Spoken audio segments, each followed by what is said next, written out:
പ്രിയപ്പെട്ടവരെ, വയനാട് ദുരന്തത്തിനിടയിലും അതിനേക്കാൾ വലിയ ദുരന്തങ്ങളെക്കുറിച്ച് പറയേണ്ടി വരുന്നതിൽ ഗതികേടൊക്കെയുണ്ട്. ദുരന്തമാണെന്ന് എഴുതിയിട്ട് ഞാൻ നേരത്തെ പറഞ്ഞ പോലെ നമ്മളാരും ഭക്ഷണം കഴിക്കാതിരിക്കുന്നില്ല, നമ്മളാരും ഉറങ്ങാതിരിക്കുന്നില്ല, നമ്മളാരും വേറെ തമാശ പറയാതിരിക്കുന്നില്ല, നമ്മളാരും വേറെ ഒരു കാര്യങ്ങളും ചെയ്യാതിരിക്കുന്നില്ല, ജോലിക്ക് പോകാതിരിക്കുന്നില്ല, ഒന്നും ചെയ്യുന്നില്ല. എന്തായിരുന്നാലും അവിടുത്തെ ഒരു യാഥാർത്ഥ്യത്തോട് പൊരുത്തപ്പെട്ട് കഴിഞ്ഞിരിക്കുന്നു. ഞാൻ ഇന്ന് കണ്ടിട്ടുള്ള വലിയ ഒരു വീഡിയോ കണ്ടപ്പോൾ എനിക്ക് ഭയങ്കര കൗതുകം തോന്നി. വേറെ ആരെക്കുറിച്ചല്ല, നമ്മളെ കാരണഭൂതന്റെ വീഡിയോ ആണ്. കാരണഭൂതന്റെ വീഡിയോ ഞാൻ പ്ലേ ചെയ്ത് കാണിക്കാം നിങ്ങളെ. കാരണഭൂതൻ, ഈ കാരണഭൂതന്റെ ഫാൻസിന്റെ വിചാരം, ഇപ്പൊ ഞാൻ കുറച്ചു മുമ്പ് ഈ ഇസ്ലാമിക തീവ്രവാദികളെ, മുസ്ലിങ്ങളെ അല്ല കേട്ടോ, എല്ലാ മുസ്ലിങ്ങളെയും കണക്കുണ്ടാവും, ഇസ്ലാമിനെ മുഴുവൻ പറയണ്ട, ഇസ്ലാമിക തീവ്രവാദ മനസ്സുള്ള ആൾക്കാരെ അന്നാക്കളിക്കൊണ്ട് കൊടുത്തതേ ഉള്ളൂ. അവന്മാർ ഞാൻ ആദ്യം സാധനം ഇട്ടു. ഇസ്രായേലിലെ ഇസ്മായിൽ പലസ്തീനിലെ ഹമാസിന്റെ നേതാവായിട്ടുള്ള ഇസ്മായിൽ ഹനിയയുമായിട്ട് ബന്ധപ്പെട്ട വിഷയത്തിനകത്ത് ഞാൻ ഒരു വീഡിയോ ഇട്ടു. ഇതിൽ ചൊറിയാൻ വന്നു. അപ്പോൾ ആക്കി അടുത്തൊരു സ്റ്റോറി ഇട്ട് കൊടുത്തു. ബലാത്സംഗമാണ് ഇവരുടെ ആയുധം, ബലാത്സംഗത്തിലൂടെ സ്വാതന്ത്ര്യം നേടുക എന്നുള്ളത്. ഒരൊറ്റ പട്ടി മിണ്ടുന്നില്ല. ഇവന്മാരെ കൊരയിൽ നിന്നു ഇപ്പൊ വാലാട്ടിക്കൊണ്ടിരിക്കുക അവിടെ. ഇനി നിങ്ങളൊന്നും പറയരുതെന്നുള്ള അവസ്ഥയിലാണ് നിൽക്കുന്നത്. കാരണം ഇവർക്ക് തന്നെ ഗണ്ഡിക്കാൻ കഴിയുന്നില്ല. ഇവരത്രയൊന്നും വിവരമില്ലെങ്കിലും ഈ സൈബർ കമ്മികളെ പോലെയും സൈബർ സുനാപ്പികളെ പോലെയും വലിയ വിവരമൊന്നും എനിക്കില്ലെങ്കിലും വലിയ വിദ്യാഭ്യാസമൊന്നും എനിക്കില്ലെങ്കിലും അത്യാവശ്യം തറ പറ പന എന്നൊക്കെ പറഞ്ഞ് എഴുതാൻ എനിക്കറിയാം. മലയാളമൊക്കെ എഴുതാനൊക്കെ അറിയാം, വായിക്കാനും അറിയാം, കുറച്ചൊക്കെ കണക്കും കുറച്ചൊക്കെ അറിയാം. കണക്കൂട്ടാനൊക്കെ അറിയാം. ഒന്ന് ഇമ്മിണി വലുത് ഒന്നുള്ള വൈക്കമുത് ഇക്വേഷനെങ്കിലും എനിക്ക് എന്തായാലും കാണാപ്പാടെ അറിയാം. രണ്ടൊന്നും കൂട്ടിക്കഴിഞ്ഞാൽ വലിയ ഒന്നാണ് എന്നുള്ളത് എനിക്ക് ഇഷ്ടപ്പെട്ട എഴുത്തുകാരിലൊരാളാണ് വൈക്കമുത് ബഷീർ. അപ്പോൾ ഇതൊക്കെ എനിക്കറിയാം. നിങ്ങൾക്ക് അറിയുന്നതിനേക്കാൾ വലിയ കണക്കും അറിയാം, നിങ്ങൾക്ക് അറിയുന്നതിനേക്കാൾ വലിയ സയൻസും അറിയാം, നിങ്ങൾക്ക് അറിയുന്നതിനേക്കാൾ വലിയ സോഷ്യൽ സയൻസും അറിയാം, സോഷ്യൽ എഞ്ചിനീയറിംഗും അറിയാം, സൈക്കോളജി അറിയാം, ബാക്കിയുള്ളതൊക്കെ അറിയാം. അന്ന് എഴുതിയിട്ട് ഞാൻ തികഞ്ഞവനാണെന്നല്ല പറഞ്ഞേ. എന്നെക്കാൾ വിവരമുള്ള ആയിരക്കണക്കിന് മനുഷ്യരാണ് എന്നെ കേട്ടുകൊണ്ടിരിക്കുന്ന പ്രേക്ഷകരെ. അത് മനസ്സിലാക്കണം. ഇവിടെ സാധാരണ മനുഷ്യന് ബോധം ഉണ്ടറിയാ. നീയൊക്കെ ഇങ്ങനെ പറഞ്ഞുകൊണ്ടിരുന്നൊരു കാര്യമുണ്ടോ? ഞാൻ ഇന്ന് തന്നെ എനിക്ക് മാത്സ് ഏറ്റവും ഇഷ്ടപ്പെട്ട വിഷയമായിരുന്നു. മാത്സിൽ എപ്പോഴും നന്നായിട്ട് മാർക്ക് കിട്ടുമായിരുന്നു. ഞാൻ എന്നെ ഇങ്ങനെ പൂഴ്ത്തി പറഞ്ഞുകൊണ്ടിരിക്കട്ടോ. എനിക്ക് ഞാനല്ലാതെ വേറെ ആരും പൂഴ്ത്താനില്ലാത്തപ്പോൾ ഞാനല്ലേ എന്നെ പൂഴ്ത്തണ്ടേ. അപ്പോൾ ഞാൻ സ്വയം പൂഴ്ത്തിക്കൊണ്ടിരിക്കുക. 1ാം ക്ലാസ് തൊട്ട് തന്നെ അത്യാവശ്യം 50-50 എന്നുള്ള രീതിയിൽ തന്നെ ഇങ്ങനെ പോയിക്കൊണ്ടിരുന്നതാണ്.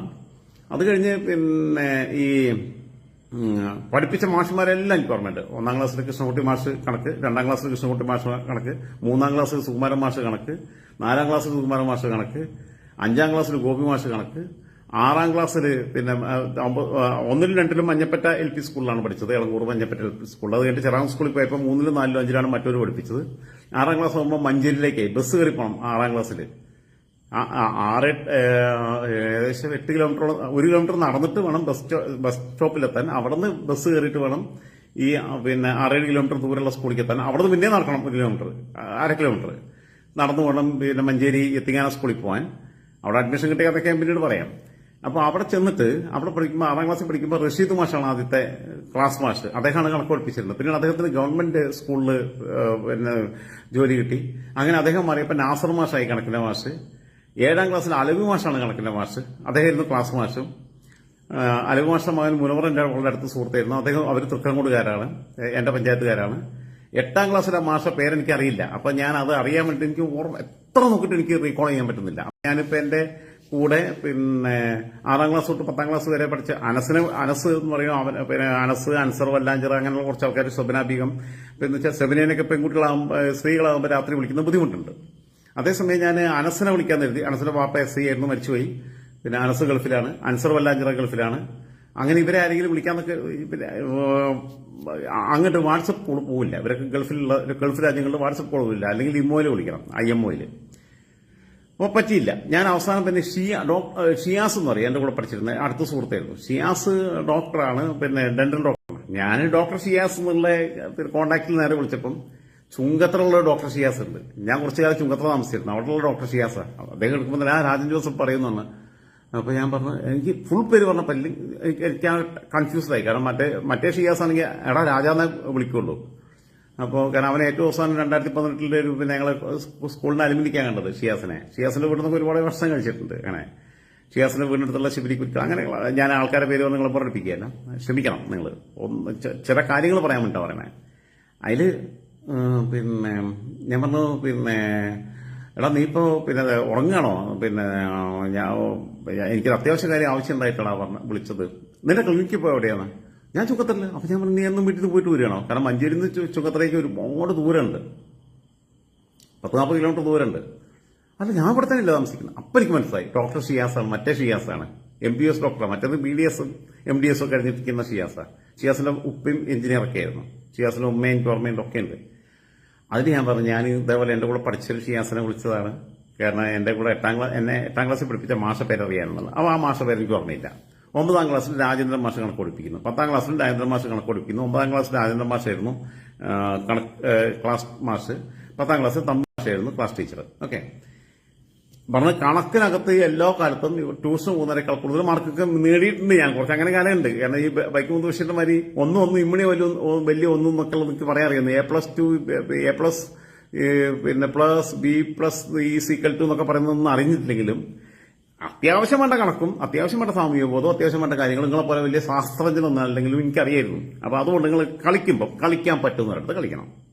ഇത് ഈ എസ്പെഷ്യലി ജമാഅത്തെ ഇസ്ലാമി, സുഡാപ്പികൾ, കമ്മികൾ, സൈബർ കമ്മികൾ, ഈ 3 കൂട്ടരോടെ പറയാനുള്ളത്. ഈ 3 കൂട്ടരാണ് സാമൂഹിക വിരുദ്ധര്. അപ്പൊ എന്തായിരുന്നാലും ഞാൻ ഇയാളുടെ ഒരു വീഡിയോ ഒന്ന് കാണിച്ചു തരാം. ആരെ? നമ്മളെ കാരണഭൂതന്റെ നാടക പരിപാടിക്ക് കൂടി കാണിച്ചു തരാം.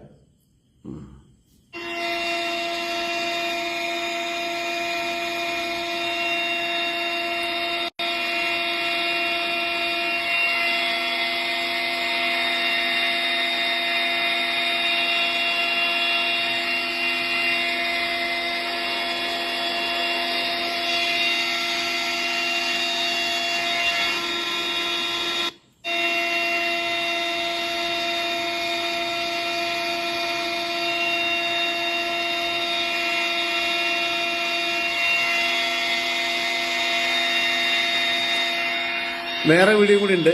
അപ്പോൾ എനിക്കിപ്പോൾ നോക്കിയിട്ട് കിട്ടുന്നില്ല. നോക്കിയിട്ട് തന്നെ ഉണ്ടോ നോക്കാം.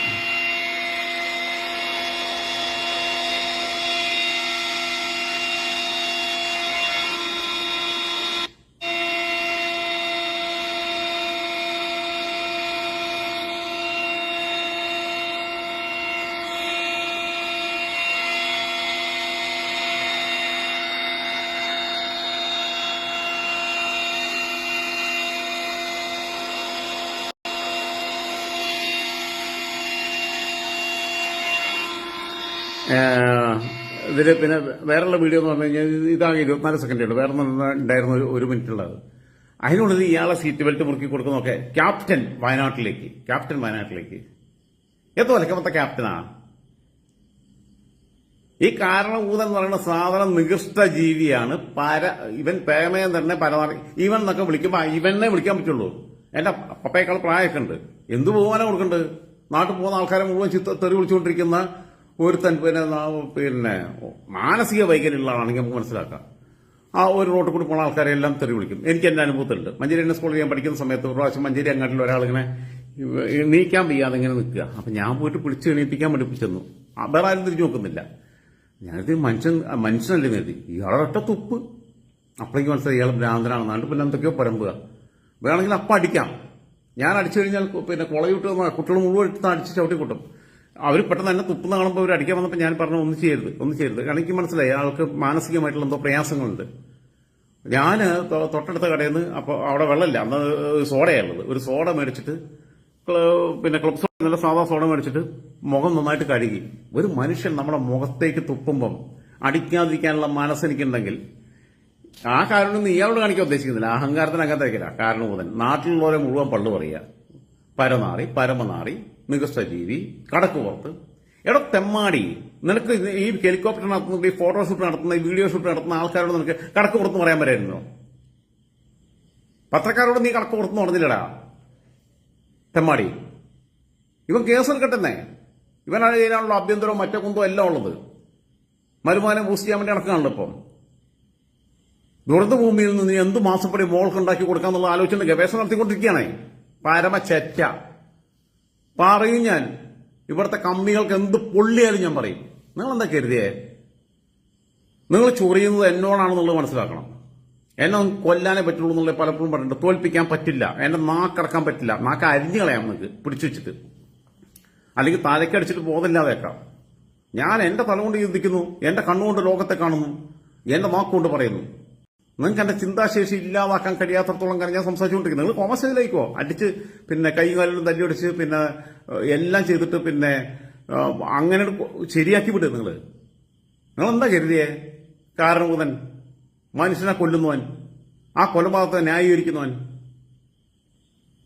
വൃത്തികെട്ടവൻ, ഇയാളെന്താ കരുതിയേ? ദുരന്ത ഭൂമിയിലോട്ട് പോകാൻ അവന്റെ അമ്മൂമ്മ, ഇത് സ്വരാജ് പറഞ്ഞ സാധനം പറഞ്ഞ പിന്നെ മനുഷ്യൻ ബുദ്ധിമുട്ട് നിൽക്കണം. അപ്പോഴാണ് അവന്റെ അമ്മൂമ്മയുടെ പീപ്പിയും ബലൂണെന്നുണ്ട്. ഈ തെമ്മാടിയെ കൊണ്ടിട്ട് അമേരിക്ക പോയപ്പോ സ്റ്റീലിന്റെ ഈ തുരുമ്പുടിച്ച് ഇരുമ്പ് കസേരയെ കൊണ്ടിരുത്തി. അത്രയുള്ളൂ ഇത്രയുള്ളൂ. ഇവൻ കമ്മ്യൂണിസ്റ്റ് പാർട്ടിയെ ഇല്ലാതാക്കി പോകാൻ വേണ്ടി നിൽക്കുന്നവനാ. നായനാരെ ചതിച്ചവനാ.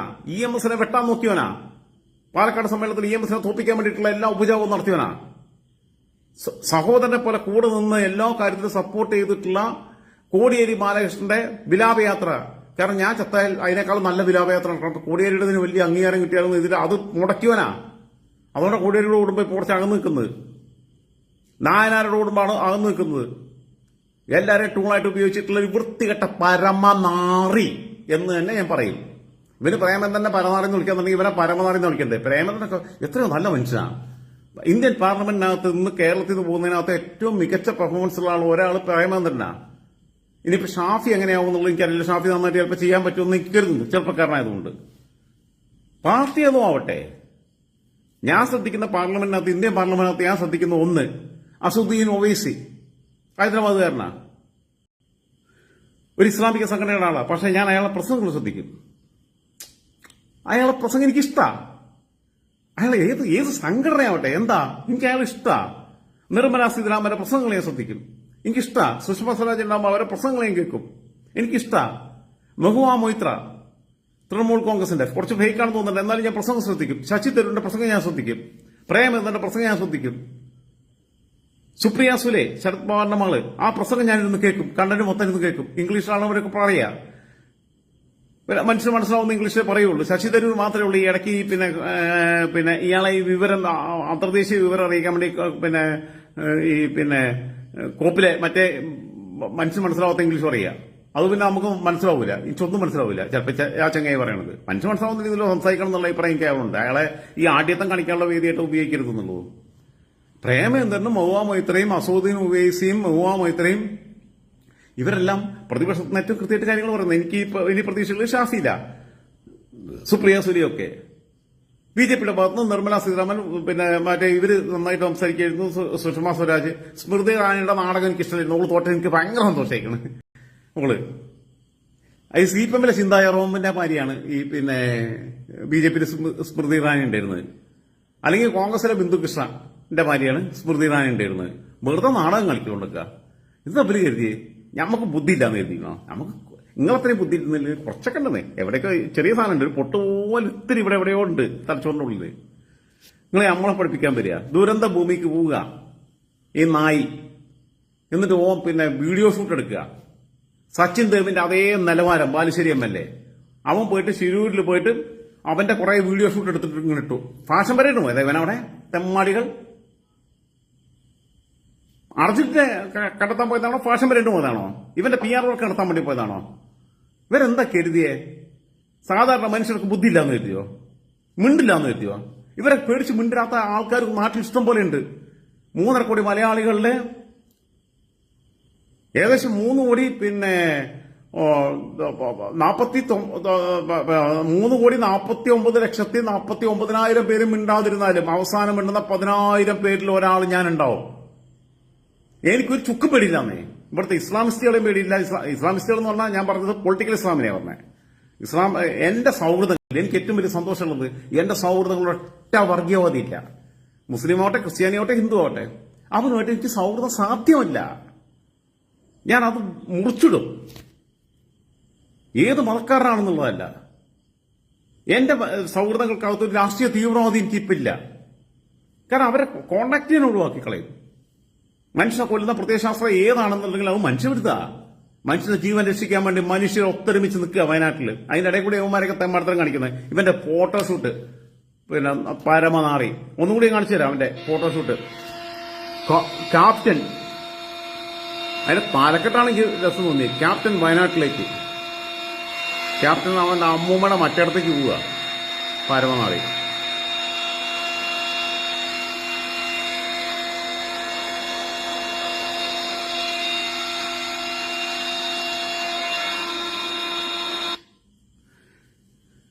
ഇതൊന്നും എടുക്കുന്നത് ഈ നികൃഷ്ട ജീവി അറിഞ്ഞില്ല നിങ്ങൾ കരുതുന്നുണ്ടോ? ഈ വീഡിയോ എടുക്കുന്നത് അവന്റെ മുമ്പിൽ തന്നെ എടുക്കുന്നേ. PR വർക്കിന്റെ ഭാഗമായിട്ട് ഫോട്ടോസ് വീഡിയോസ് ഒന്നും നിന്ന് കൊടുക്കാന്നേ. അവന്റെ ഭംഗി കാണാൻ വേണ്ടി നിൽക്കുകയല്ലേ മലയാളികൾ മുഴുവൻ ഇവിടെ. അവന്റെ മുണ്ടിന്റെ ഭംഗി, അവന്റെ ഷർട്ടിന്റെ ഭംഗി, അവന്റെ കോപ്പിലെ മറ്റേ സാധനം, അവൻ ഹെലികോപ്റ്ററിൽ ഇരിക്കുന്നതിന്റെ പിന്നെ ദൃശ്യം. ഹെലികോപ്റ്റർ അവന്റെ അമ്മൂമ്മ മേടിച്ചു കൊടുത്താണോ? കാരണം കൂടുതൽ അമ്മൂമ്മ മേടിച്ചു കൊടുത്താണോ ഹെലികോപ്റ്റർ? നാട്ടുകാരെ പൈസക്കുള്ള വേണ്ട 90 ലക്ഷത്തിന്റെ പിന്നെ ലക്ഷങ്ങൾ മാസം വാടക കൊടുക്കുന്ന വേറെ ഹെലികോപ്റ്റർ ഉണ്ടല്ലോ സംസ്ഥാന സർക്കാരിന്റെ ഖജനാവിന് അധിക ബാധ്യത ഉണ്ടാക്കിയത്. ആ ഹെലികോപ്റ്റർ കൊണ്ട് എന്ത് കുന്തം ചെയ്തു അവന്മാരവിടെ? വയനാട്ടിൽ എന്ത് ചെയ്തു? അർജുന്റെ റെസ്ക്യൂവിൽ എന്ത് ചെയ്തു? ബാക്കിയുള്ള സ്ഥലങ്ങൾ എന്ത് ചെയ്യുന്നു? ആ ഹെലികോപ്റ്റർ അവിടെ. എടാ തെമ്മാടി, നികൃഷ്ട ജീവി, നീ മനസ്സിലാക്കേണ്ട കാര്യം അതാ. നിന്റെ വീട്ടിൽ നിന്നെടുത്തിട്ടല്ല പൈസ കൊടുക്കുന്നത്. നിന്റെ മൂക്ക് മാസപ്പടി നീ ഉണ്ടാക്കി കൊടുത്തോ? നാട്ടുകാരെ പൈസയ്ക്ക് അകത്തുനിന്ന് എടുത്തിട്ട് നീ ഹെലികോപ്റ്റർ മേടിച്ചിട്ട് നിനക്ക് സൊള്ളാൻ പോകാൻ വേണ്ടി മാത്രം ഉപയോഗിക്കുക. നിനക്കും കമലയ്ക്കും കൂടെ കറങ്ങാൻ പോവാൻ. കാരണഭൂതം ആൾക്കാരിപ്പോ ഞാൻ ഇന്നലെ കൊച്ചിനോട് പറഞ്ഞ ആരാ മോനെ പിന്നെ കേരളത്തിന് മുഖ്യമന്ത്രി? കാരണഭൂതം. അപ്പൊ ഞാൻ പിന്നെ അതിന്റെ പിന്നെ മൂത്തൊരു പെങ്കൊച്ചുണ്ട്, അതിനോട് ചോദിച്ചു ആരാ കേരളത്തിന്റെ പിന്നെ മുഖ്യമന്ത്രി? നരേന്ദ്രമോദി. അവൻ അല്ല, ഇന്ത്യയുടെ പ്രധാനമന്ത്രിയാണ് കേരളത്തിന്റെ മുഖ്യമന്ത്രി. അപ്പൊ ഇങ്ങനെ കുഞ്ഞിങ്ങനെ ആലോചിച്ചിട്ട് 4-5 പഠിക്കുന്ന കൊച്ചാ, സുഹൃത്തിന്റെ വീട്ടില. വീഡിയോ എടുക്കാൻ എനിക്ക് പറ്റിയില്ല. ഇനി അവരെ വീഡിയോ ഒക്കെ എടുപ്പിക്കും ഞാൻ പിള്ളേരെയൊക്കെ. ഇരട്ടച്ചങ്ങൻ, ഇവനെ ഇരട്ടച്ചങ്ങ് ഉണ്ടെന്ന് പറഞ്ഞു കഴിഞ്ഞാൽ ഭയങ്കര മെഡിക്കൽ പ്രതിഭാസമാണേ. ലോകത്ത് 2 ചങ്കുള്ള ഒരേ ഒരു പിന്നെ സാധനമാണിത്. അത്ഭുത സാധനമാണ്. ഇവൻ ചത്തു കഴിഞ്ഞാൽ ഇവനെ പ്രത്യേക പരിശോധനയ്ക്ക് വിധേയനാക്കണം. 2 ചങ്കുള്ള ആള്. അങ്ങനെയുണ്ടോ ആൾക്കാർ?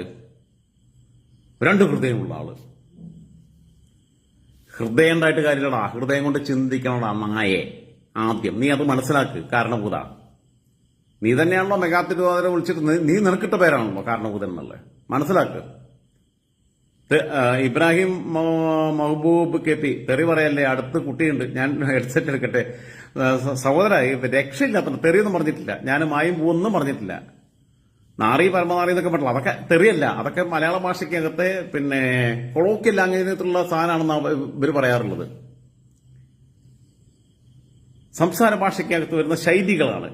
മണിയാശൻ അവിടെ മറ്റേ പണിയാണ്, ഇവിടെ ഈ മറ്റേ പണിയാണ്. അവർക്ക് ഡൽഹിയിലാണ് ഉണ്ടാക്കല്. ആനിരാജിക്ക് ഇത് വയനാട്ടിലെ സ്ഥാനാർത്ഥിയായിരുന്നത്. പെമ്പിള ഒരുമയ്ക്ക് പിന്നെ ഇവിടെ ഇടുക്കിയിൽ മറ്റേ പണിയാണ്.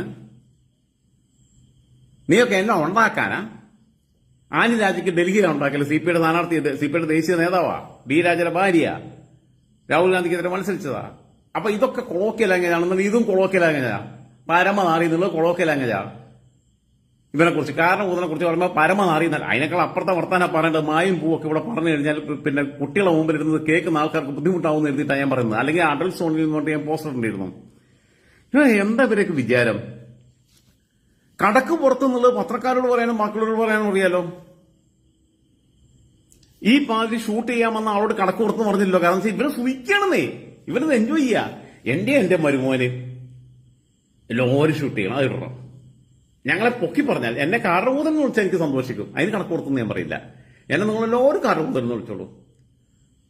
ലോകമാകമാനമുള്ള 3 മലയാളികളും എന്നെ കാരണഭൂതൻ എന്ന് വിളിക്കുന്നതിൽ എനിക്ക് ഭയങ്കര സന്തോഷമാണ്. എന്റെ വീഡിയോ ഇങ്ങനെ എടുത്തിട്ട് എന്റെ മുഖം, എന്റെ ഇത് പിന്നെ ഫിഗർ, ഇവര് ഉദയനാട് താരത്തിൽ പിന്നെ സ്ക്രിപ്റ്റ് എഴുതിയത് ഈ തെമ്മാടിയെ കണ്ടിട്ടാണെന്ന് എനിക്ക് സംശയമുണ്ട്. ശ്രീനിവാസൻ എഴുതിയ ശ്രീനിവാസൻ തന്നെയാണ്. ശ്രീനിവാസൻ മോഹൻലാലാണ് പ്രധാന കഥാപാത്രത്തിൽ പിന്നെ അഭിനയിച്ചിട്ടുള്ളത്. റോഷൻ ആൻഡ്രൂസാണ് സിനിമ സംവിധാനം ചെയ്തിട്ടുള്ളത്, ഉദയനാട് താരം. അല്ലെങ്കിൽ അടയ രാവണൻ സിനിമയ്ക്കും അതും സ്ക്രിപ്റ്റ് എഴുതിയത് ശ്രീനിവാസനാണ്. മമ്മൂട്ടി പിന്നെ ബിജുമേനോനും ഭാനുപ്രിയയും പ്രധാന റോളിൽ അഭിനയിച്ചേ. സംവിധായകന്റെ റോളിൽ സിനിമാ സംവിധായകന്റെ ഒരു വേഷമുണ്ട് അതിനകത്ത് പിന്നെ ശ്രീനിവാസൻ വരുന്നുണ്ട്. അപ്പോഴാണ് അതിനകത്ത് പറയുന്നത് സിനിമയുടെ ABCD അറിയില്ല. എന്തായാലും നായകൻ ചാടുകയില്ല. അപ്പൊ ക്യാമറ ഒപ്പം ചാട്ടം എന്നൊക്കെ പറയുന്ന സാധനങ്ങളൊക്കെ ഉണ്ടല്ലോ. അഴകിയ രാവണനകത്തെ പാട്ട് എന്ന് പറഞ്ഞാൽ അതിഗംഭീരമാണ്. മറ്റേ മഴയെ കുറിച്ച് പറയുന്നുണ്ടോ? മഴ മഴ പനിനീർ മഴ. സുജാതയാണ് പാട്ട് പാടിയത്. ആ പാട്ട് പാടുമ്പോൾ സുജാത പനി പിടിച്ച സ്വരത്തിൽ പാടണമെന്നാണ് സംഗീത സംവിധായകൻ ആവശ്യപ്പെട്ടത്. മഴയുമായിട്ട് റിലേറ്റഡ് ആയിട്ട് അത്ര കണ്ട് ടെക്നിക്കലി പെർഫെക്റ്റ് ആയിട്ടും റിഹേഴ്സൽ നടത്തിയിട്ട് ചെയ്തിട്ടുള്ള ഒരു സിനിമയാണ്. അതിനകത്ത് വേറെ ഒരു പാട്ടുണ്ട്, വെണ്ണിലാ ചന്ദനക്കണ്ണം. വെണ്ണിലാ ചന്ദനക്കിണ്ണം, അയ്യായി ഞാൻ പാടിയ കുളവും. വെണ്ണിലാ ചന്ദനക്കിണ്ണം പുന്നമടക്കായലിൽ വീണേ കുഞ്ഞിളം കയ്യിൽ എടുക്കാൻ വായോ, മുണ്ടകൻ കൊയ്ത്ത് കഴിഞ്ഞ് ആറ്റുകിളി പോകും നേരം. ആ പാട്ട് ഏറ്റവും വലിയ വിഷ്വൽ ഗ്രാമറുള്ള മലയാള സിനിമയ്ക്കകത്ത് പിന്നെ ഒരു പാട്ടിന്റെ സീൻ റെക്കോർഡ് ചെയ്യുന്നതിനകത്ത് ഏറ്റവും മനോഹരമായിട്ടുള്ള പാട്ട് അതായിരുന്നു എന്നുള്ളതാണ് പറയുന്നത് പൊതുവെ. പിന്നെ കാഴ്ചയ്ക്കകത്തുള്ള ഒന്ന് രണ്ട് പാട്ടുകളും, കാഴ്ച ബ്ലസ്സിലെ മലയാള സിനിമയ്ക്കകത്ത് ഒരു പാട്ടും അതിന്റെ വിഷ്വലും തമ്മിലുള്ള ഇക്വേഷൻ വെച്ച് നോക്കുമ്പോൾ, അതിന്റെ ഗ്രാമർ വെച്ച് നോക്കുമ്പോൾ ഏറ്റവും പെർഫെക്റ്റ് ആയിട്ടുള്ള പിന്നെ സീനുകൾ റെക്കോർഡ് ചെയ്തിട്ടുള്ള ഒരു പാട്ടാണെന്നാണ് പറയാറുള്ളത് ആ സിനിമയെക്കുറിച്ച്, വെണ്ണിലാ ചന്ദനക്കിണ്ണം എന്നുള്ള പാട്ടിനെ കുറിച്ച്. മറ്റേത് സുജാതയെക്കുറിച്ച്, സുജാതയാണ് പാടിയതെന്റെ ഓർമ്മ, പനി പിടിച്ച സ്വരത്തിൽ പാടണം എന്നുള്ള പ്രത്യേകിച്ച് പറഞ്ഞിട്ടുണ്ട്. ഇബ്രാഹിം ബാബു പ്രഷർ രാജനെന്നാക്കാൻ പറ്റും, അങ്ങനെയൊന്നും വേണ്ട. പ്രഷർ പിന്നെ ഇവന്മാരെ പ്രഷറൊന്നും ഒരു ചുക്കില്ലെന്നേ, ഇവരെന്താ കാട്ടുകന്നേ, എനിക്ക് അങ്ങനത്തെ പേജാറൊന്നും ഇല്ലെന്നേ. ദുരന്ത ഭൂമിയിലോട്ട് പോകാൻ ഇവന്റെ അമ്മൂമ്മയുടെ അടുത്തോട്ട് ടൂർ പോയതൊന്നല്ലോ.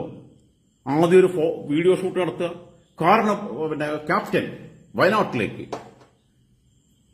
ക്യാപ്റ്റൻ മറ്റേടത്തേക്ക്. സച്ചിൻ ദേവ് ദുരന്ത ഭൂമി പോയി കാണിച്ചിട്ടുള്ള അതേ വൃത്തികേടനേക്കാൾ ബാലുശ്ശേരി MLA മേയർ ആര്യ അന്തർജന, അവൾ എനിക്കൊരു കേസ് കൊടുത്തല്ലോ. ഞാൻ അന്നേ പറഞ്ഞു, ഞാൻ എവിടെ കിട്ടിയാലും ഞാൻ എടുത്ത് ചൊറിയും. അവൾ ഇനിയും കേസ് കൊടുക്കട്ടെ, എത്ര 100 കേസ് വന്നാലും എനിക്ക് നോക്കാനറിയാം. കായികമായിട്ടുള്ള അക്രമം വന്നു കഴിഞ്ഞാൽ മാത്രമേ ഉള്ളൂ എനിക്ക് പിന്നെ ഒന്നും ചെയ്യാൻ പറ്റാത്ത. അതിന്റെ വരികയാണെന്നുണ്ടെങ്കിൽ അത് അപ്പോഴല്ലേ. വെറുതെ കരുതി മിണ്ടാണ്ടിരിക്കുന്ന ആൾക്കാരാണെന്നോ. ബാലുശ്ശേരിയിൽ ഇനി സച്ചിൻ ജയിക്കില്ല. ആര്യ അന്തർജനം ഇനി ഒരിക്കലും തിരുവനന്തപുരത്ത് നഗരസഭയിലേക്കെന്നല്ല, കേരളത്തിലെ ഒരു ജനപ്രാതിനിധ്യ സഭയിലേക്കും ജയിക്കില്ല. അത് ഞാൻ ഉറപ്പുവരുത്തും. ഞാൻ കളിക്കാൻ പറ്റുന്നവരടുത്ത് കളിക്കണം. ജയശങ്കർ വക്കീലിനെതിരെ ജാമ്യം എടുക്കാത്ത പിന്നെ കിട്ടാത്ത പോലെ കേസ് എടുത്തു. എനിക്ക് പിന്നെ ഉള്ള സാധനത്തിനകത്തൊക്കെ എനിക്ക് ഊരാൻ പറ്റുന്ന രീതിയിലുള്ള എല്ലാ സാധനങ്ങളും ഞാൻ ചെയ്തു വെച്ചിരുന്നു. ഒരു ദിവസം തിരുവനന്തപുരത്ത് പോയി ഒന്ന് ഏതാണ്ട് ഇന്റർവ്യൂ എടുത്തിട്ട് പോന്നു. ഓളം പിന്നെ വല്ലുപ്പ വിചാരിച്ച എന്നെ പിന്നെ എന്റെ അടുത്ത് കൂട്ടിയൊന്നും എഴുതിയോ. അതിനെന്നെ റിയാസിന്റെ ഓഫീസിൽ നിന്ന് പോലീസിന് സമ്മർദ്ദം. മറ്റേ ആനാവൂർ നാക്കപ്പെന്ന് പറഞ്ഞ സംസ്ഥാന സെക്രട്ടറി മെമ്പറുണ്ട്, അവൻ വിളിക്കുന്നു. പിന്നെ മേയർ ഓഫീസിൽ നിന്ന് വിളി. അങ്ങനെയാണ് എന്നെ ബുദ്ധിമുട്ടിക്കുന്നവര്. ഫോഴ്സ് ചെയ്യുക. കേസെടുക്കാനുള്ള വലിയ കുഴപ്പമൊന്നുമില്ല അതില്. ഞാൻ ഇനിയും ചെയ്യും. ഇവരെന്താ കരുതിയേ? മിണ്ടാണ്ടിരിക്കുന്നവരെ മാത്രമേ ഇവർ കണ്ടിട്ടുള്ളൂ. ഹെലികോപ്റ്റർ എവിടെ പോയടോ? ലക്ഷങ്ങളും നമ്മളെ എന്റെയും ബാക്കിയുള്ള ഈ നാട്ടിലുള്ള സാധാരണക്കാരുടെ അടുത്തുനിന്നൊക്കെ പാരസിറ്റാമോൾ മേടിക്കുമ്പോൾ വരെ അതിന് പിന്നെ ടാക്സ് ഉണ്ടല്ലോ, മരുന്നിന് ടാക്സ്. ബാക്കിയുള്ള പല സംസ്ഥാനങ്ങളിലുള്ളതിനേക്കാൾ പെട്രോൾ വില ഇവിടെ കൂടിക്കുന്ന ഇവിടുത്തെ സ്റ്റേറ്റ് ടാക്സ് കുറയ്ക്കാത്തതുകൊണ്ടാ. കർണാടകയിൽ ഇപ്പൊ അതേമാതിരിയുള്ള അനുഭവത്തിക്കില്ലേ. അപ്പൊ അതൊക്കെ വെച്ചിട്ട് നിങ്ങൾക്ക് ഈ കളി കളിക്കുമ്പം നമ്മൾ പൊട്ടന്മാരാ നേരിടുന്നത്. ബാല പറഞ്ഞമാര് ഞാനെന്നാ പൊട്ടന്മാരുണ്ടാവും. അത് നിങ്ങളെ നാട്ടിലുണ്ടാവുള്ളൂ. സുഡാപ്പികളുടെ ഇടയിലും കമ്മികളുടെ ഇടയിലും കുറച്ച് പൊട്ടന്മാരുണ്ടാവും. വേറെ ലോകത്ത് ഒന്നിലും ഉണ്ടാവില്ല. കോൺഗ്രസിലുണ്ടാവില്ല, ലീഗിലുണ്ടാവില്ല, BJP ഉണ്ടാവില്ല, CPI ഉണ്ടാവില്ല, ബാക്കിയുള്ള ഒരു പാർട്ടിയിലും ഉണ്ടാവില്ല പൊട്ടന്മാര്. ഓൾക്ക് കുറച്ച് അന്തണ്ട്, ഓലൊന്നും അതുകൊണ്ടാണ് ഉണ്ടാക്കണ്. നിങ്ങളിങ്ങനെ ചലച്ച് കളിച്ച് നടന്നു കഴിഞ്ഞിട്ടേ എന്തായിരുന്നാലും എനിക്കിതൊക്കെ ഇങ്ങനെ കാണുമ്പോ എന്തറിയോ, ഒരു ഇമാതിരി പിപ്പിടി വിദ്യ കാണിക്കരുത്. കാരണം ഒന്നും തന്നെയാണല്ലോ പറഞ്ഞത്, പിപ്പിടി വിദ്യ കാണിക്കരുത് എന്ന് പറഞ്ഞേ. മടി പിപ്പിടി വിദ്യ കാണിക്കരുത്. കേറുകയിൽ വരും കേട്ടോ. അല്ല അമ്മൂമ്മയുടെ കേറയിൽ എവിടെയാണോ വന്നേ? എടാ ക്ലിപ്പ് ഹൗസ് ചെയ്ത് നീ പിന്നെ സെക്രട്ടേറിയറ്റിക്കെങ്കിലും ഒരു ചെറിയ പിന്നെ ബ്രോഡ് ഗേജ് റെയിൽപാത ഉണ്ടാക്കി, പണ്ട് ബ്രിട്ടീഷുകാരുള്ളത്. അല്ലെങ്കിൽ മീറ്റർ ഗേജ്, ബ്രോഡ് ഗേജ് വേണ്ട, മീറ്റർ ഗേജ് ഉണ്ടാക്കി. അതുണ്ടാക്കി കാണിച്ചുകൊണ്ടാ കേരളത്തിൽ നടക്കൂല. കച്ചവടം നടത്താൻ വേണ്ടിയിട്ടും സ്വർണ്ണ തട്ടിപ്പ് നടത്താൻ വേണ്ടിയിട്ടും സ്വർണ്ണം പിടിക്കാൻ നടത്താൻ ഈ സ്വർണ്ണം പിന്നെ പിടിച്ചെടുക്കുക എന്നൊക്കെ പറയുന്ന സാധനം എങ്ങനെയാണ് നടക്കണേ? ഈ തില്ലങ്കേരിക്കും മറ്റവർക്കൊക്കെ വിവരം കിട്ടുന്നുണ്ടല്ലോ. എന്ത് സംസ്ഥാന സ്റ്റേറ്റ് പോലീസ് ഇന്റലിജൻസിന് എന്താ പണി? സ്പെഷ്യൽ ബ്രാഞ്ചിന് എന്താ പണി? ഇന്റലിജൻസ് ADGPക്ക് എന്താ പണി? ഇവർ ഈ വിവരം എന്താ അറിയാത്തത്? ഇങ്ങനെ വരുന്നുണ്ട്, ഇങ്ങനെ കള്ളക്കടത്ത് നടക്കുന്നുണ്ട്, ഇന്ന് ഇന്ന വഴിക്ക് പോകുന്നുണ്ട്, കുഴപ്പണം ഇന്ന വഴിക്കുന്നുണ്ട്, അത് തട്ടാൻ സാധനങ്ങളുണ്ട്, സംഭവങ്ങളുണ്ടെന്നുള്ളത്. ഇവർ ഈ വിവരം കിട്ടിക്കഴിഞ്ഞാൽ നേരെ ഇവരുടെ ക്ഷമിക്കണം, തൊണ്ടയ്ക്ക് ചെറിയ ത്രോട്ട് ഇൻഫെക്ഷൻ ഉണ്ട്. നേരെ കിട്ടുന്ന വിവരം കാരണഭൂതൻ പറയും, നേരെ നമ്മളെ സഖാക്കൾക്ക് വിവരം കൊടുക്കും. ഏത് വരുന്ന വിവരം പോലീസ് പിടിക്കരുത്. എന്നിട്ട് സഖാക്കൾ വീട്ടിൽ പിടിക്കണം. എന്നിട്ട് അതിന്റെ ഓഹരി ഇവിടെ കിട്ടണം. മൂക്ക് കുറച്ച് മാസപ്പടിയും കിട്ടണം.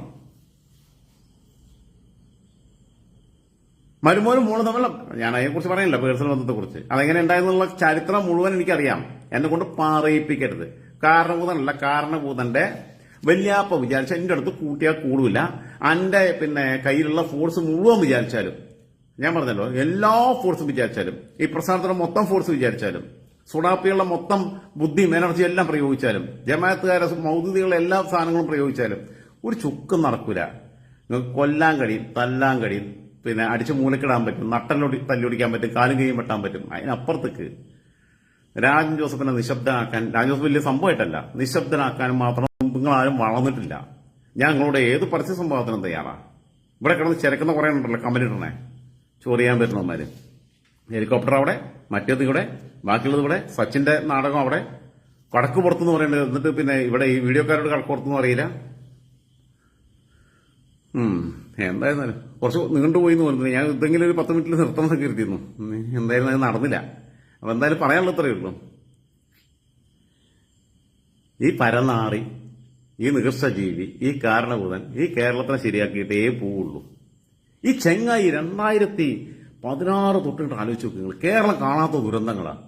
16 നോളെ വന്നു, 18 വലിയ ദുരന്തം, 19 വലിയ ദുരന്തം, 18 ഡാം തുറക്കില്ല അറിഞ്ഞാണ്ട് വിവരമില്ലാത്ത ഈ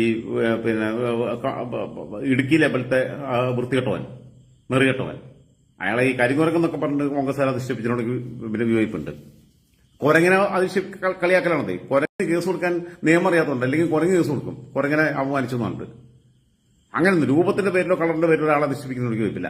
അയാളെ മനസ്സിന്റെ വൈകൃതങ്ങളുടെ പേരിൽ അദ്ദേഹത്തെ അല്ല, അയാളെ, ആ നായിയെ അധിക്ഷേപിക്കണം. അവനെ പണ്ട് ആൾക്കാർ പിടിച്ചിട്ട് തല്ലിയതാ ലോക്കൽ സെക്രട്ടറി ആകുമ്പോൾ, കള്ളോടി വെക്കാൻ പോയിട്ട്. അതിന്റെ ചരിത്രം മുഴുവൻ എനിക്കറിയാം, ഒരു മോളെ ചരിത്രവും എനിക്കറിയാം. അറിയിപ്പിക്കരുത്. നാട്ടുകാർക്ക് ഇതിനെക്കുറിച്ചൊക്കെ ഓർമ്മക്കുറവ് കുറച്ച് കൂടുതലാണ്. അയാൾ അന്ന് പറഞ്ഞിക്കാൻ തുറക്കൂല. അവസാനം എല്ലാം കൂടി ഒരുമിച്ചോട് തുറന്നു. മാൻ മെയ്ഡ് ഡിസാസ്റ്റർ എന്നൊന്ന് എല്ലാവരും പറഞ്ഞു. പരിസ്ഥിതി ശാസ്ത്ര വിദഗ്ധർ വരെ പറഞ്ഞു. ഇപ്പോഴും നടന്നതല്ലേ. ഈ പുഞ്ചിരി ഘട്ടത്തിലും അതേപോലെ തന്നെ ഇവിടെയൊക്കെ ആദ്യം ചെറിയൊരു പൊട്ടലുണ്ടായി. ആൾക്കാരെ എന്തുകൊണ്ട് മാറ്റിയില്ല? ആൾക്കാർ മരിച്ചു കഴിഞ്ഞാൽ അതിന്റെ പേരിൽ പിരിവ് നടത്താം. എന്നിട്ട് അതിന്റെ പകുതി ഉമ്മമാർക്ക് വീഴുങ്ങ. എന്ത് ഓഡിറ്റിംഗ് ആണല്ലേ? എന്തൊരു കാര്യത്തിന് പോയി കഴിഞ്ഞാൽ, ഏത് ചികിത്സാ ഫണ്ടിന് പോയി കഴിഞ്ഞാൽ അപ്പൊ ലോക്കൽ സെക്രട്ടറി കത്ത്, ഏരിയ സെക്രട്ടറി കത്ത്, അവന്റെ അമ്മൂമ്മയുടെ കത്ത്. ഇവരെ വീട്ടിൽ നിർത്തിരുന്ന തെമ്മാടികള്, ഇവരെ പാർട്ടി പറ്റി നിർത്തിരുന്ന, ബക്കറ്റും കുറിക്ക് കുറച്ച് നടക്കും. എന്തിന്?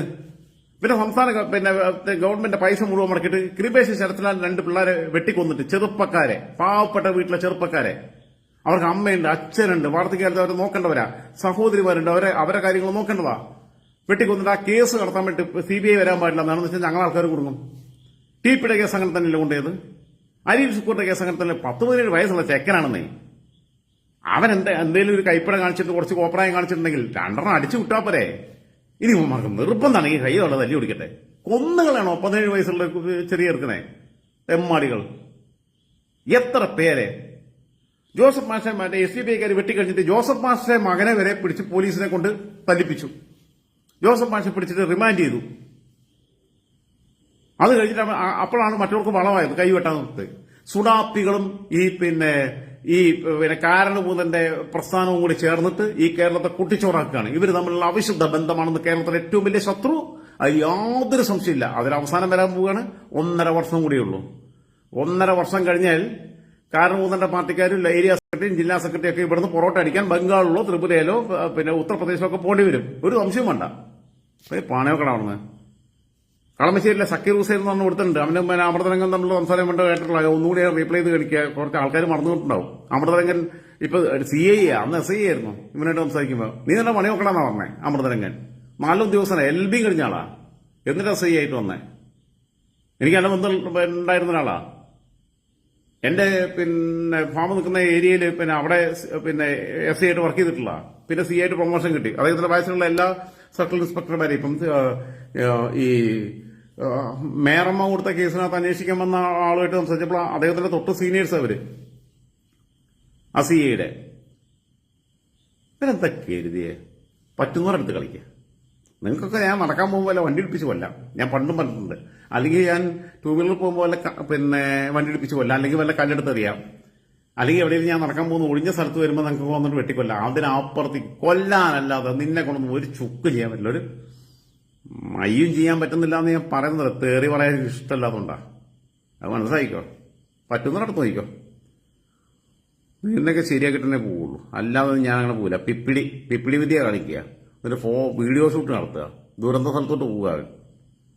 ഇതിനാ പിന്നെ സ്വരാജ് പറഞ്ഞത് അവന്റെ അമ്മൂമ്മയുടെ PTയും വരുമെന്ന് പറഞ്ഞേ. ഒരു പ്രാവിനെ പറത്തി മേലോട്ട്, പ്രാവ് അപ്പം തന്നെ ചത്തു പോകും. ആലോചിച്ച് നോക്കണം. പ്രാവിനെ പറത്തുമ്പോൾ ഒരു പിന്നെ മയത്തിലൊക്കെ പറത്തണേ. പ്രാവിനെ മെല്ലെ ഒന്ന് പിടിച്ച് തലോടി പിടിച്ചിട്ട് മെല്ലെ വേണം പറത്താൻ. പ്രാവിന്റെ കഴുത്തിന് പിടിച്ച് തിരിച്ചിട്ട് പിന്നെ മേലോട്ട് കഴിച്ചാൽ പിന്നെ പ്രാവ് ചത്തുപോകും. ഇവന് കൊന്നു ശീലമുള്ളൂ തെമ്മാടി. സ്വന്തം മോളോടും പിന്നെ മോനോടും മാത്രമേ സ്നേഹമുള്ളൂ. പിന്നെ കള്ളപ്പണം ഉണ്ടാക്കലും മാത്രം. പിന്നെ ലുലുക്കാക്കേൻ്റെ അടുത്തും രവിപ്പിള്ളേൻ്റെ അടുത്തും. അല്ലാതെ വേറെ ലോകത്ത് മനുഷ്യനോട് സ്നേഹമില്ല. നാനാരെ പിന്നിന്ന് കുത്തി. VS-നെ നന്നായി ദ്രോഹിച്ചു. EMS-നെ തോപ്പിക്കാൻ നോക്കി. ചടയം ഗോവിന്ദനെ ചതിച്ചു. KN രവീന്ദ്രനാഥിനെ മൂലക്കാക്കി. CPM സംസ്ഥാന സെക്രട്ടറി ആയോണ്ടിരുന്ന ആളാ. സുശീല ഗോപാലിനെ ചതിച്ചു. ഭരതേട്ടനെ വേദനിപ്പിച്ച് ഇഞ്ചിഞ്ചായിട്ട് കൊന്നു. എന്താ ചേലക്കണവൻ കാരണം ഊതാ വേണ്ട, എന്നോട് കളിക്കണ്ട. നീ മാത്രമല്ല, നിന്റെ പിന്നെ സെക്രട്ടറി ശശി കളിച്ചാലും ശരി, അകത്ത് പോയാലും ശരി, എന്റെ വാക്കിനകത്ത് മാറ്റം വരില്ല. ഞാൻ എപ്പോഴും ജാമ്യം കിട്ടി പുറത്തു വരുമ്പോൾ ഇതിനേക്കാൾ സ്ട്രോങ് ആയിട്ട് ഞാൻ പറയും. എനിക്ക് വിശ്വാസമുണ്ട് കേരളീയ സമൂഹത്തിനകത്ത് സാമാന്യബോധത്തോടെ ചിന്തിക്കുന്ന, ചിന്താശേഷി നഷ്ടപ്പെട്ടിട്ടില്ലാത്ത, അവനോട് തലച്ചോറുകൊണ്ട് ചിന്തിക്കുന്ന, അവനോട് കണ്ണുകൊണ്ട് കാര്യങ്ങളെ കാണുന്ന ആൾക്കാരിൽ ഒരു 10% പേരെങ്കിലും ഇവിടെ നിൽക്കുന്നുള്ളൂ. അങ്ങനെ നിന്നു കഴിഞ്ഞാൽ തന്നെ എനിക്ക് ജാമ്യം എടുക്കാനും അപ്പോൾ ആ സമയത്ത് പിന്നെ ആൾക്കാരുണ്ടാവും. അതിനു വേണ്ടിയിട്ട് ചിലപ്പോൾ പിന്നെ എൻ്റെ അടുത്ത് പൈസ ഇല്ലെങ്കിലും സഹായിക്കാൻ ആൾക്കാരുണ്ടാവും, ബാക്കിയുള്ള കാര്യങ്ങളുണ്ടാവും, ഒക്കെ ഉണ്ടാവും എന്നുള്ള വിശ്വാസം എനിക്കുണ്ട്. ആരെങ്കിലുമൊക്കെ പറയണ്ടെന്നേ. ആരും ഇവിടെ ഒരുത്തരും മിണ്ടുന്നില്ല, അതാ എനിക്ക് സങ്കടം. ക്ഷമിക്കണം, ഒരുപാട് നീണ്ടുപോയി. ഓക്കെ.